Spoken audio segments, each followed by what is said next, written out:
स्वागत है आपका फसल क्रांति में। मैं हूं आपके साथ फिजा काज़मी। हम मौजूद हैं फर्टिलाइजर एसोसिएशन ऑफ इंडिया में और हमारे साथ मौजूद हैं यहां की डीजी। सर स्वागत है आपका फसल क्रांति में, डॉक्टर एसके चौधरी जी। सर आपसे पहला सवाल हमारा यही रहेगा कि एफएआई यानी फर्टिलाइजर एसोसिएशन ऑफ इंडिया किसानों के लिए क्या काम कर रही है, ये संस्था कैसे चलती है और किसानों के लिए यहाँ कैसे कार्य किया जाता है?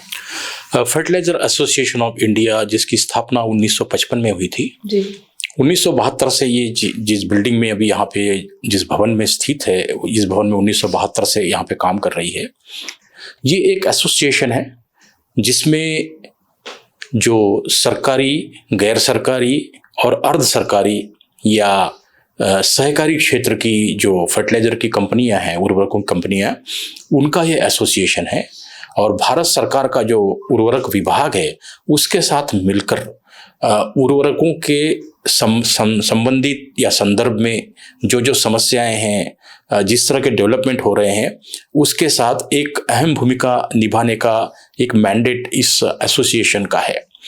ये एसोसिएशन किसानों के लिए सीधे तो काम नहीं करती, लेकिन अपरोक्ष रूप से किसानों के बीच में फर्टिलाइजर की सप्लाई नंबर 1, दूसरा फर्टिलाइजर का संतुलित उपयोग, और तीसरा किसानों की जो मिट्टियां हैं उसके स्वास्थ्य के साथ खिलवाड़ न हो, इसके लिए अभियान करना, कंपनियों के माध्यम से जो काम किए जाते हैं उसमें सहभागी होना, ये सारा ऐसे काम है जिसके तहत ये फर्टिलाइजर एसोसिएशन ऑफ इंडिया का रोल किसानों के लिए आता है नंबर 1।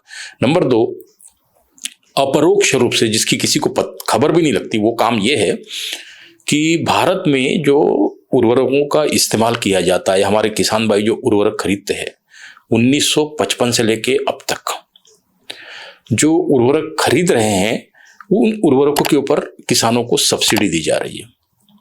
अब ये सब्सिडी किसानों को डायरेक्टली नहीं दी जाती है, ये सब्सिडी इस फर्टिलाइजर कंपनियों के कंधे से होते हुए जाती है।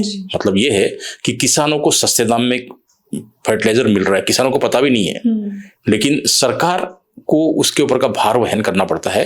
तो शुरू में तो फर्टिलाइजर कंपनियां अपनी तरफ से किसानों को देती है और बाद में वो पैसा कंपनियों को रिलीज होता है। इस प्रकार किसानों के हितों के लिए और किसानों की मदद के लिए ये फर्टिलाइजर एसोसिएशन ऑफ इंडिया और सारी फर्टिलाइजर की कंपनियां अपरोक्ष रूप से बहुत ही बड़ी भूमिका निभाती है, जिसका लोगों को पता नहीं चलता, लेकिन जब आप उसके तह में जाएंगे तब पता चलेगा कि ये बहुत ही बड़ी भूमिका है। क्योंकि लगभग 2 लाख करोड़ के आसपास की सब्सिडी सालाना हो गई है, और इतनी बड़ी सब्सिडी फर्टिलाइजर कंपनियों के जेब से पहले जाती है और बाद में सरकार उनको देती है। तो ये महत्व इस एसोसिएशन का है जी। सर, जिस तरह आपने एफएआई का कार्य बताया, कैसे किसानों तक बिना कुछ किए सब्सिडी उन तक पहुंच जाती है, एक वे है एफएआई का माध्यम है। लेकिन सर आपसे हम ये भी जानना चाहेंगे, जैसे हमने देखा आपने पूसा में डीडीजी रहते हुए एनआरएम में कई कार्य किए हैं, किसानों के लिए कई ऐसे प्लानिंग्स बनाई हैं, तो अब एफएआई में आपकी क्या ऐसी प्लानिंग है किसानों के लिए? आगे क्या कार्य एफएआई के द्वारा आप किए जाएंगे? जी, पहले मैं भारतीय कृषि अनुसंधान परिषद ICAR में डीडीजी एनआरएम के तौर पर जब काम कर रहा था, तो कई नई पहल वहां से हुई है। जैसे अभी जो मिट्टी का जो स्वास्थ्य कार्ड है, सॉइल हेल्थ कार्ड, ये सॉइल हेल्थ कार्ड की शुरुआत उसी के दौरान हुई है और उसमें बड़ी महत्वपूर्ण भूमिका ICAR की रही है। सॉइल हेल्थ कार्ड कैसे बनाना है, उसका प्रोटोकॉल क्या हो, उसकी एनालिसिस कैसे होगी, पहाड़ी क्षेत्रों में कैसे हो, मैदानी क्षेत्रों में कैसे हो, तटीय इलाकों में कैसे हो, मरुभूमि में कैसे हो, इसके विस्तृत जानकारी वहाँ से हमने भारत सरकार को दी है, जिसके माध्यम से ये बड़ा सफलतापूर्वक ये अभियान चला सॉइल हेल्थ कार्ड का। उसके बाद में बड़े सारे प्रयोग किए गए, जिसमें organic, natural farming, integrated nutrient management, site specific nutrient management, ये सारा जो अनुभव है वहाँ का, जो मेरा अनुभव है, वो यहाँ सहज रूप से मुझे काम आ रहा है। मुझे ये है कि यहाँ ये उर्वरक संघ है, यहाँ उर्वरकों का इस्तेमाल है। एक मिथ्या भ्रांति ये भी है कि सारी फर्टिलाइजर कंपनियाँ ऑर्गेनिक फार्मिंग और नेचुरल फार्मिंग के खिलाफ है, जो कि बिल्कुल गलत है। ऐसा है नहीं। वो मैं तब भी जानता था जब मैं सरकार में काम कर रहा था, मैं आज भी जानता हूँ, और मैं खुद एक किसान भी हूँ, तो मैं अच्छी तरह से जानता हूँ फर्टिलाइजर कंपनियां क्यों विरोध करेगी। क्योंकि अगर कल हम सारे देश में ऑर्गेनिक खेती शुरू कर देते हैं तो फर्टिलाइजर कंपनियां ऑर्गेनिक बेचना शुरू कर देगी। उनका क्या जाता है जी। उनको तो धंधा करना है, बिजनेस करना है। तो ये एक भ्रांति फैली हुई है जो को ठीक नहीं है, मिथ्या है। तो एक उस मिथ्याभास को इरेज करना, ये एक मेरी प्रायोरिटी यहाँ पे है। दूसरा, जो इम्बैलेंस हो गया है नाइट्रोजन फास्फोरस पोटेशियम का जो रेशो का जो बैलेंस था वो डिस्टर्ब हो गया है, उस बैलेंस को कैसे रिस्टोर करेंगे, उसमें सरकार की भी मदद और फर्टिलाइजर कंपनियों की भी मदद करना, ये एक दूसरा मेरा यहाँ पे काम है जो मैं यहाँ पे कर रहा हूँ। तीसरा महत्वपूर्ण काम जो मैंने अभी शुरू किया और आगे और इंटेंसिफाई करूँगा वो ये है कि जो सारे क्षेत्र है फर्टिलाइजर के संबंध में, उसमें बहुत बढ़िया क्वालिटी की ट्रेनिंग मुहैया करना जी, जिसकी की बहुत आवश्यक है। वो फर्टिलाइजर के प्रोडक्शन से लेके तो फर्टिलाइजर के इस्तेमाल तक की है, वो सारे ही क्षेत्रों में बहुत अच्छे क्वालिटी की ट्रेनिंग लोगों को देना, स्टेक होल्डर्स को देना, ये एक मेरा यहाँ का इम्पोर्टेंट काम है। इसके बाद में जो अंतर्राष्ट्रीय स्तर की जो कंपनियां हैं और अंतर्राष्ट्रीय स्तर के जो कार्यक्रम हैं, उन कार्यक्रमों को देखते हुए किस प्रकार हम भारत में हमारी जो पहचान है, एफएआई की पहचान और पूरे उर्वरक क्षेत्र की पहचान, उसको और कैसा हम निखार के लोगों के सामने ला सकते हैं, ये बड़ी आवश्यकता है, महत्वपूर्ण बात है।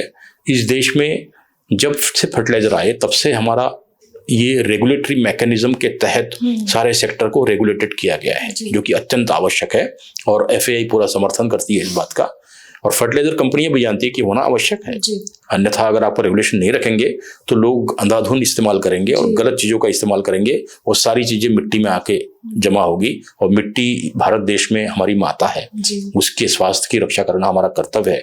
तो सारे प्रोग्राम जिसके तहत मिट्टी में बैलेंस बना रहे और मिट्टी का स्वास्थ्य खराब न हो, मेरी प्रायोरिटी यही रहेगी कि उन सब क्षेत्रों को और सुदृढ़ किया जाए। जी, तो सर ने जिस तरीके बताया कि एफएआई में आगे कार्य किस प्लानिंग के तहत होंगे, क्या वो कार्य हैं जिन पे आगे काम किया जाएगा, लेकिन सर हम देखते हैं हर साल एफएआई यानी फर्टिलाइजर एसोसिएशन ऑफ इंडिया की ओर से वार्षिक सेमिनार का आयोजन किया जाता है। इस बार इसकी क्या विषय, क्या थीम है, क्या कुछ अलग होने वाला है इस बार के सेमिनार में? इस बार का सेमिनार एफएआई एनुअल सेमिनार ही नाम है उसका, लेकिन इसमें कुछ खास बातें हैं। खास बात यह है कि उर्वरकों की डिमांड और उर्वरकों का उपयोग जैसा पास्ट में हुआ है, भूतकाल में जैसा हुआ है, आगे उस तरह की लिबर्टी नहीं है। पहली बात है कि मिट्टियां खराब होने से बचाना है। दूसरी बात यह है कि इस समय जो जियोपॉलिटिकल सिचुएशन है, जो युद्ध चल रहे हैं, यूक्रेन रशिया का युद्ध चल रहा है, बीच में और दूसरे वॉर हो रहे हैं, अमेरिका टैरिफ लेके बैठा हुआ है, तो इन वैश्विक परिस्थितियों में फर्टिलाइजर की सप्लाई बाधित होती है, हम माने या न माने वो बाधित होती है। तो उसके मद्देनजर भविष्य को किस प्रकार हरित किया जाए, कैसे ग्रीन फ्यूचर की तरफ हम बढ़े फर्टिलाइजर क्षेत्र में, वो हमारा इस साल का मेन मुद्दा है और हमारी थीम भी वही है, हरित भविष्य के लिए उर्वरक प्रबंधन, किसान सशक्तिकरण का एक उत्प्रेरण।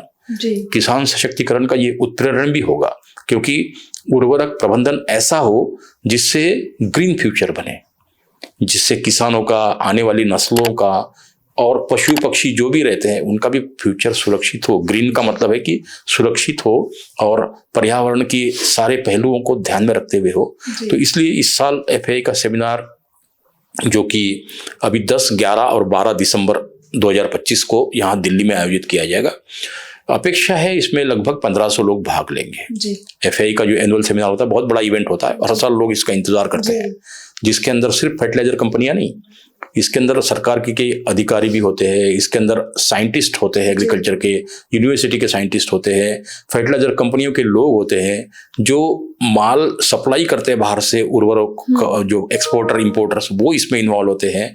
इसके अलावा विद्यार्थियों के लिए भी कुछ कार्यक्रम इसके अंदर होते हैं, उनको अवार्ड दिए जाते हैं, और फर्टिलाइजर कंपनियों के जो प्रतिनिधि है वो भी इसके अंदर आते हैं। तो केवल बिजनेस इसका उद्देश्य नहीं होता, इसमें जो टेक्निकल सेशंस है, ये टेक्निकल सेशंस बहुत बड़े महत्वपूर्ण होते हैं। इस बार हमारे इनॉग्रेशन होगा। इनॉग्रेशन में हम आशा करते हैं कि आदरणीय भारत देश के जो आदरणीय मंत्री जी है जेपी नड्डा जी, वो इनॉग्रेशन में चीफ गेस्ट होंगे और वो इसका इनॉग्रेशन करेंगे, जो कि उर्वरक विभाग को देखते हैं। तो उनके उपस्थिति में और साथ में अनुप्रिया पटेल मैडम जो मिनिस्टर ऑफ स्टेट है फर्टिलाइजर में, वो उनके भी रहने की पूरी संभावना है उनके रहते हुए। फिर सचिव है डिपार्टमेंट के, कृषि के सचिव है, ICAR की तरफ से वरिष्ठ अधिकारी है। तो ये बहुत बड़ा वरिष्ठ अधिकारियों का एक बड़ा जत्था भी यहाँ पे होगा। और जो लोग फर्टिलाइजर कंट्रोल ऑर्डर में इन्वॉल्व है वो लोग भी यहाँ पे होंगे। सरकार की तरफ से फर्टिलाइजर मूवमेंट में जो लोग हैं वो भी यहाँ पे होंगे। सब लोग आपस में चर्चा कर सके, इस तरह से ये प्लेटफॉर्म मुहैया कराया जाता है। 4 सत्र होंगे टेक्निकल सत्र, जिसमें पहला सत्र पॉलिसी का होगा।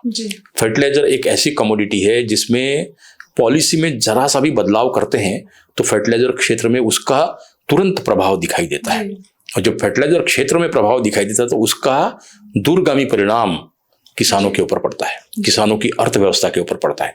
तो इसलिए वो पॉलिसी का जो सेशन होगा, जो सत्र होगा, वो फर्टिलाइजर विभाग के बहुत वरिष्ठ अधिकारी लोग उसको चेयर करेंगे। और उसमें प्रेजेंटेशंस होंगे, 4 प्रेजेंटेशंस होंगे, बड़े ही महत्वपूर्ण प्रेजेंटेशन होंगे। नाइट्रोजन मतलब यूरिया सेक्टर से, फास्फोरस पोटेशियम सेक्टर से, उसके बाद में नैनो फर्टिलाइजर के क्षेत्र से, ये सारे प्रेजेंटेशंस होंगे। उसके बाद जो दूसरा सेशन होगा वो एग्रीकल्चर का होगा। कृषि में उर्वरकों का इस्तेमाल कैसे हो और उसमें नवाचार क्या हो रहा है, किस तरह से नवोन्मुखी विधियां, नवोन्मुखी प्रोडक्ट्स फर्टिलाइजर के क्षेत्र में क्रांति ला सकते हैं और फर्टिलाइजर की उपयोग दक्षता बढ़ा सकते हैं। इसके बारे में बहुत व्यावहारिक चर्चा उसमें की जाएगी। उस सत्र को कृषि विभाग के सचिव उसको अध्यक्ष होंगे, चेयर करेंगे, और जिसके अंतर्गत ICAR के और निजी क्षेत्र के ये लोग उसमें प्रेजेंटेशन करेंगे। देश का बहुत बड़ा FPO जिसको सह्याद्री कहते हैं, महाराष्ट्र में है, फार्मर्स का ऑर्गेनाइजेशन है, उसके जो CEO है, chief executive officer mister Shinde, वो भी अपना अनुभव वहाँ पर साझा करेंगे, जो कि यूनिक होगा, सारी दुनिया के लिए देखने वाला वो अनुभव होगा। उसके बाद में 11 तारीख का हो गया। फिर 12 तारीख में आखिरी वाले दिन एक हमारा सेशन होगा जिसको हम टेक्निकल सेशन कहते हैं। सारी फर्टिलाइजर फैक्ट्रियां जो फर्टिलाइजर का प्रोडक्शन करती है, यूरिया का, DAP का, तो ये जो प्रोडक्शन कर रही है हमारी कंपनियां, उन कंपनियों में भी जो रिसर्च के जो नए आयाम आए हैं, उसके तहत गैसेस का एमिशन कैसे कम हो, कैसे अधिकतम ऊर्जा दक्षता प्राप्त की जाए, इसके ऊपर सारी चर्चा होगी। और आखिरी सेशन हमारा मार्केटिंग का होगा, क्योंकि फर्टिलाइजर के लिए मार्केटिंग बहुत बड़ा मुद्दा है। और उस मार्केटिंग के तहत बहुत अच्छी तरीके से नई चीज़ें जो है ना, artificial intelligence, internet of things और डिजिटल एग्रीकल्चर, इसके तहत उस मार्केटिंग क्षेत्र को कैसे हम सुदृढ़ कर सकते हैं, इसकी चर्चा होगी। और आखिरी में वैलिडिटरी सेशन होगा, सबका धन्यवाद किया जाएगा।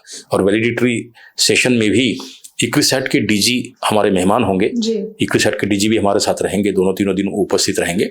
और ये कार्यक्रम बहुत अच्छे से सफल होगा, ऐसी मैं आशा करता हूँ। जी, तो सर ने बताया कि FAI का जो ये वार्षिक सेमिनार होता है, इसमें क्या कुछ खास होने वाला है। ICAR से लेकर कृषि विभाग से लेकर तमाम जो गेस्ट हैं वो रहने वाले हैं, और किन मुद्दों पर चर्चा इस वार्षिक सेमिनार में इस बार होने वाली है। सर, आपसे आगे सवाल ये रहेगा कि भारतीय उर्वरक उद्योग में मौजूदा स्थिति क्या है अभी, और आपकी इस पर क्या राय है। भारतीय उर्वरक उद्योग इस समय बड़ा संयमित है, लेकिन बहुत क्रिटिकल स्टेज से गुजर भी रहा है। उसका कारण ये है कि वैश्विक स्तर पर जो जियोपॉलिटिकल सिचुएशन बनी है, उसका सीधा सीधा प्रभाव भारतीय उर्वरक उद्योग के ऊपर पड़ रहा है। जहाँ से हमको कच्चा माल और इंटरमीडिएट्स आने हैं, वो बाधित हो रहे हैं। चाइना जैसे देश, मैं आरोप तो नहीं लगाना चाहूँगा, लेकिन ये देश जो अवसरवादी देश होते हैं, तो इस सिचुएशन का लोग फायदा उठाना चाहते हैं। होता है, बिजनेस में होता है ये। तो इसलिए वो कभी कहते हैं कि हाँ हम सप्लाई करेंगे, कभी सडनली कहते हैं कि नहीं हम सप्लाई नहीं करेंगे। तो इसके कारण कुछ उथल पुथल तो हुआ है। साथ ही अंतर्राष्ट्रीय बाजार में जो DAP और यूरिया, इनके रेट्स काफ़ी ऊपर चले गए। पिछले साल की तुलना करें, इसी वक्त 1 साल पहले की तुलना में अभी जो रेट है काफ़ी ऊपर है। काफ़ी ऊपर रेट होने के कारण सरकार को भी बहुत तकलीफ होती है इसमें, क्योंकि सरकार के ऊपर एकदम बोझ पड़ता है, सब्सिडी एकदम से बढ़ जाती है। तो उस बोझ को सरकार और भारतीय उर्वरक उद्योग दोनों मिलजुल करके वहन करके ताकि किसान को कोई उसका प्रभाव न पड़े, विपरीत प्रभाव न पड़े, और भारत की जो खाद्यान्न सुरक्षा है उसके साथ कोई खिलवाड़ न हो। इसके लिए पूरे जोर शोर से पूरा सेक्टर लगा हुआ है। लेकिन सही बात यह है कि अभी की स्थिति थोड़ी सी क्रिटिकल है। जी सर, जिस तरह इंडस्ट्री में या भारतीय कृषि में नैनो यूरिया के ऊपर काफी चर्चा होती है, क्या आपको लगता है नैनो यूरिया के ऊपर किस तरह से चेंजेस हैं, या फिर किसान उसको अडॉप्ट भी कर रहे हैं, या क्या कुछ बदलाव की अभी जरूरत है इसमें? मैं आपका ध्यान आकर्षित करना चाहूंगा, किसान भाई इस चैनल को भी देखेंगे। किसान भाइयों को पता है, जो इस समय गांव देहात में जो बुजुर्ग किसान है जिनकी उम्र 70-80 के आसपास है, उनके बचपन में वो दातुन से दांत साफ करते थे जी। नीम की लकड़ी दातुन कहते हैं उसको, उससे दांत साफ किया करते थे। कुछ क्षेत्रों में कोयले से भी दांत साफ करते थे, क्योंकि टूथब्रश टूथपेस्ट आया नहीं था। जब टूथपेस्ट ये पहली बार आया तो लोगों ने उसका विरोध किया। लोगों ने कहा पता नहीं कौन सा विष, इसके कारण हम बहुत जल्दी बूढ़े हो जाएंगे, हमारे दांत गिर जाएंगे, अलग अलग तरह की भ्रांतियां उसमें रही। जब पहली बार उर्वरक इस्तेमाल करना शुरू किया किसानों ने, तब मेरे बचपन का मुझे याद पड़ता है, लोगों का विरोध था जी। लोग इस्तेमाल नहीं करना चाहते थे, क्योंकि उनको ये डर था कि इससे मिट्टियां खराब हो जाएगी। अब उनका डर भी कोई गलत नहीं था, 60 साल बाद 70 साल बाद अब पता चल रहा है। लेकिन जो भी नवाचार आप करेंगे उसमें क्रिटिसिज्म होगा जी। नैनो यूरिया भी एक नया प्रोडक्ट है, बिल्कुल बच्चा प्रोडक्ट है, अभी लोगों ने इस्तेमाल नहीं किया है। जब धीरे धीरे इस्तेमाल करना शुरू करेंगे, तब उसके बारे में जानकारी प्राप्त होगी तो लोग अपने आप उसकी तरफ आकर्षित होंगे। मैं एफएआई का डीजी होने के साथ साथ एक कृषि वैज्ञानिक भी हूँ, और उसमें भी मैं सॉइल साइंटिस्ट मतलब मिट्टी का वैज्ञानिक हूँ जी। तो मैं ये समझता हूँ कि कोई भी नया मॉलिक्यूल या नई चीज जब इस्तेमाल की जाती है तो पर्यावरण और मिट्टी दोनों के स्वास्थ्य का हमको सबसे पहले ध्यान रखना चाहिए जी। और नैनो जो फॉर्मुलेशंस आए हैं नैनो फर्टिलाइजर के रूप में, नैनो यूरिया, नैनो डीएपी, अभी तक के जो फॉर्मुलेशंस आए हैं, मेरा निजी अनुभव ये कहता है कि ये अभी तक तो सेफ है जी। इसमें ऐसी कोई टॉक्सिक या कोई डरने वाली या पॉल्यूशन क्रिएट करने वाली ऐसी कोई बात नहीं है। देश में उसके लिए गाइडलाइंस बनाई गई है, उसके तहत वो अभी तक तो खरा उतरा है। हाँ, रही बात जिस तरह का जब आप इस्तेमाल, जिस तरह की आदत पड़ी होती है आपको, जैसे आपको आदत पड़ी हुई है रोटी सब्जी दाल चावल खाने की, तो आपका शरीर वही चाहता है कि आपको रोटी सब्जी दाल चावल मिले। सडनली अगर आपको कोई छोटा सा लिक्विड दे दिया जाए कि 2 घूंट पी लो और आपको भूख नहीं लगेगी, या ये 2 गोली खा लो आपको भूख नहीं लगेगी, तो फिर वो एक साइकोलॉजी होती है इंसान की, तो वो सोचता है कि नहीं यार, वो बिना रोटी के मैं कैसे रहूंगा, बिना खाने के मैं कैसे रहूंगा। वो ठीक वैसे ही बात है। तो नैनो यूरिया में अभी किसानों को आदत पड़ी हुई बहुत बड़ी बोरी 45 किलो की 50 किलो की बोरी देखने की, फिर उसमें से हाथ से उठा रहा है और फेंक रहा है, तो वो लगता है उसको फिजिकली कि हाँ मैंने कुछ किया है, मिट्टी में कुछ डाला है। अब ये जो है बॉटल है, बॉटल को पानी में घोला, पानी का स्प्रे कर दिया, उसको लगता है कि मैंने क्या किया, मैंने कुछ डाला ही नहीं है। और शुरू में पौधा बहुत पॉजिटिवली रिस्पॉन्स नहीं करता नैनो यूरिया को, इमीडिएटली रिस्पॉन्स पुअर दिखाई देता है, क्योंकि जो दिखता है भाई तो आदमी कहता है, सोचता है, तो शुरू में उसका रिस्पॉन्स इतना पॉजिटिव नहीं दिखता है, लेकिन लेटर स्टेज में वो रिकवरी करता है, ग्रो करता है। और प्रोडक्टिविटी में जहाँ तक मेरे आईसीआर के रहते हुए अनुभवों की बात है, प्रोडक्टिविटी में बहुत अंतर नहीं है। 3 से 5% तक की प्रोडक्टिविटी बढ़ती है, कहीं कहीं पे थोड़ी सी घटती भी होगी, 2 से 4% तक घटती होगी, लेकिन इसके इस्तेमाल से 25 से 50% के बीच फर्टिलाइजर की खपत कम की जा सकती है, इतना पोटेंशियल इसमें है जी।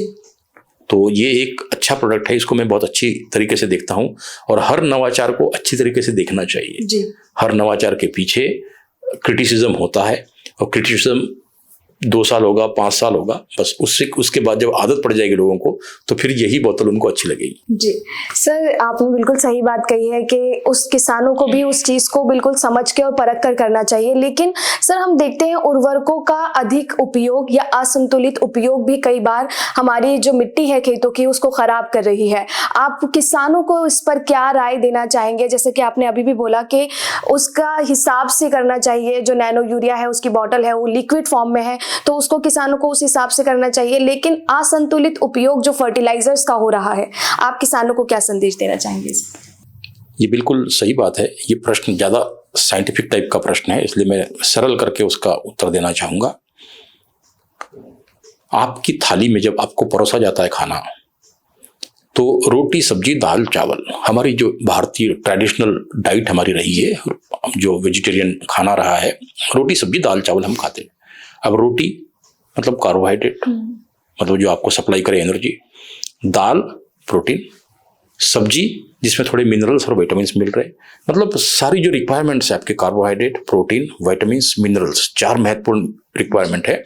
और चूंकि सब्जी और दाल का तड़का लगा हुआ है तो थोड़ा तेल है, तो मतलब लिपिड आ गए उसके अंदर। इसका मतलब है कि आपने कार्बोहाइड्रेट, प्रोटीन और मिनरल्स, विटामिन्स और लिपिड्स, 5 तत्वों की आपने इसमें चिंता कर ली जी। मिट्टी में बिल्कुल ठीक ऐसे ही होता है। मिट्टी की ज़रूरत जो है, जो फसल उगाई जाती है, तो फसल, जिन फसलों के तहत हमें ये पोषण मिल रहा है, उन फसलों को ठीक उसी पोषण की आवश्यकता है जी। उन पोषण में जो 16 पोषक तत्व है, उन 16 पोषक तत्वों की सप्लाई प्रॉपर अगर नहीं होगी तो फिर डेफिशिएंसी के रूप में वो उभर कर आते हैं और उपज ज़्यादा बढ़े, इसके लिए खाद का इस्तेमाल किया जाता है। कारण क्या है कि जो नई वैरायटीज आई हुई है सीड्स की, जो नए बीज आए हैं, उनकी वैरायटी जो आई है, उनको अधिक खाद और अधिक पानी की आवश्यकता है। क्रॉप को न्यूट्रिएंट और वाटर रिक्वायरमेंट ज़्यादा है, उसको पूरा करने के लिए ये आवश्यक है कि हम इस उर्वरकों का इस्तेमाल करें। लेकिन इसका इस्तेमाल करते करते करते करते हमने सारी हदें पार कर दी जी। और हदें पार तब हुई जब फास्फोरस, पोटेशियम का इस्तेमाल कम होगा और नाइट्रोजन का इस्तेमाल बढ़ गया। तो ये जो अनुपात, जो 4:2:1 NPK ये होना चाहिए था, वो अनुपात बढ़कर के लगभग 9:4:1 यहाँ तक चला गया। तो इसका मतलब है कि हम अधिक नाइट्रोजन की तरफ चले गए, फास्फोरस, पोटेशियम का इस्तेमाल कम हो गया। खासतौर से पोटेशियम बड़ी चिंता का विषय है, उसका इस्तेमाल तो बहुत ही कम हो गया जी। तो ये जो असंतुलन है, इस असंतुलन को किसान भाइयों को चाहिए कि असंतुलन को समझे। जब मिट्टी में पोषक तत्वों का असंतुलन होगा तो खाद्य में असंतुलन होगा, खाने में असंतुलन होगा, खाने में असंतुलन होगा तो मनुष्य के विकास में असंतुलन होगा, फिर उसमें असंतुलन हुआ तो विचारों में असंतुलन होगा और सारी जनरेशन इससे अफेक्ट होगी। इसलिए ये आवश्यक है कि हम उर्वरकों के साथ साथ कुछ गोबर की खाद, हरित खाद या बायो फर्टिलाइजर या ऑर्गेनिक फार्मिंग, ये सारे तरीके भी हम ना भूलें। हमारे जो ट्रेडिशनल तरीके थे, पारंपरिक तरीके, उससे खेती हमको करनी चाहिए और हर बार जब भी संभव हो, जितनी कुछ गोबर की खाद मिले वो बिल्कुल डालते रहना चाहिए। सारा पैसा जो हम जिस मिट्टी से ले रहे हैं, उस मिट्टी के स्वास्थ्य के लिए भी थोड़ा सा पैसा खर्च करना चाहिए। जी सर, आपसे आखिरी सवाल हमारा यही रहेगा कि आप हमारे किसान भाइयों को क्या कुछ संदेश देना चाहेंगे, चाहे आपका उसमें वार्षिक सेमिनार हो या फिर जितनी भी चेंजेस एग्रीकल्चर इंडस्ट्री में या फिर कृषि में, खेती बाड़ी में किसानों को करने चाहिए, उससे संबंधित है। बस एक ही मैं संदेश यहाँ से देना चाहूँगा कि जो खाद है, खादों का विवेकपूर्ण इस्तेमाल करें। संतुलित भी नहीं बोलूंगा अब मैं बोलूंगा विवेकपूर्ण, क्योंकि विवेकपूर्ण इस्तेमाल नहीं करेंगे तो ये आपकी आने वाली नस्लों को बहुत ज़्यादा प्रभावित कर जाएगा। इसलिए बहुत सोच समझ करके जो फर्टिलाइजर जो बोरी में आपको मिल रहा है उसका इस्तेमाल, नैनो का अगर हो सकता है तो उसका इस्तेमाल, बायो फर्टिलाइजर का भी इस्तेमाल करें और हरित खादों को भी ले, गोबर की खाद का भी इस्तेमाल करें और सबका मिला जुला करके इंटीग्रेटेड न्यूट्रिएंट मैनेजमेंट जिसको कहते हैं, वो समेकित तरीके से इन खादों का और उर्वरकों का इस्तेमाल करें और आने वाली नस्लों के लिए अच्छी खेती छोड़ करके जाए। यही मेरा संदेश है। जी बहुत बहुत शुक्रिया सर हमारे साथ जुड़ने के लिए। तो सर ने बताया किस तरह से FAI एक संस्था जो किसानों के लिए लंबे समय से कार्य करती आ रही है, इस साल ही वार्षिक सेमिनार जो FAI की ओर से आयोजित किया जा रहा है उसकी खासियत क्या रहेगी और किसानों को किन मुद्दों पर ध्यान में रखकर खेती करनी चाहिए, इससे संबंधित सभी जानकारी सर ने हमें दी है। सर बहुत बहुत शुक्रिया आपका। कृषि से संबंधित और भी तमाम जानकारियां आप तक पहुंचाते रहेंगे। आप जुड़े रहिए फसल क्रांति के साथ। धन्यवाद।